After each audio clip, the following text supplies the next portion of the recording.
Nakahanda ka na bang magpatawad? Ako po si Father Fiel Pareha at ito po ang ating segment, ang Daily Devotion, na kung saan tayo po ay magdarasal, magbabasa at magninilay kasama ng salita ng Diyos sa buong taon. Manalangin tayo. Sa ngalan ng Ama, ng Anak at ng Espiritu Santo. Amen. Halina, banal na Espiritu, liwanagan mo ang aming puso at isip nang maunawaan at maisabuhay namin ng iyong salita. Amen.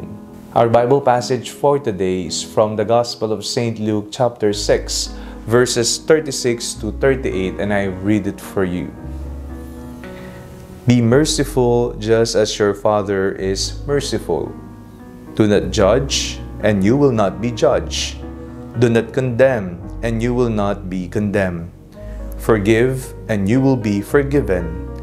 Give, and it will be given to you. A good measure, pressed down, shaken together, running over, will be put into your lap. For the measure you give will be the measure you get back.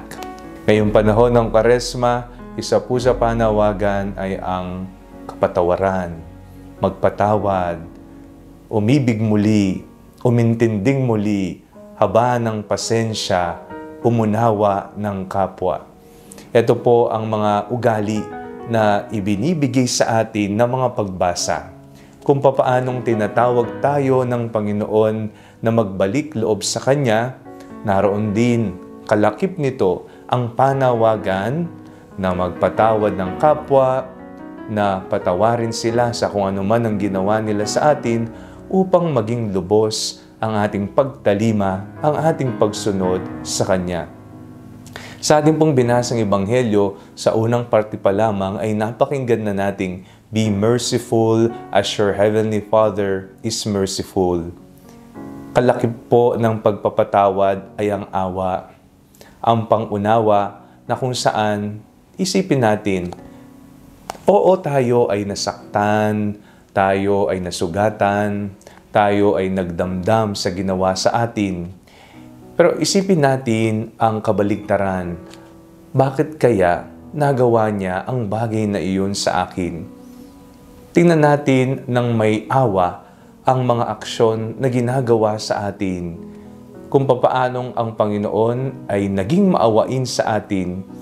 Sa katunayan, kung ang Diyos, maari niya tayong kitlin ng buhay, huwag na lamang huminga. Ihinto na ang lahat-lahat. Magagawa niya iyon sa atin. Pero dahil may pangunawa ang awa ng Panginoon, tayong lahat ay buhay pa ngayon. Be merciful. Yan ang panawagan sa atin. Forgive and you will be forgiven. Ito po ang mga bagay na ating gagawin ngayong panahon ng Kwaresma. Kaya ang tanong, nakahanda ka na bang magpatawad ng iyong kapwa? Kung hindi pa, tayo po ay humingi ng biyaya sa Panginoon.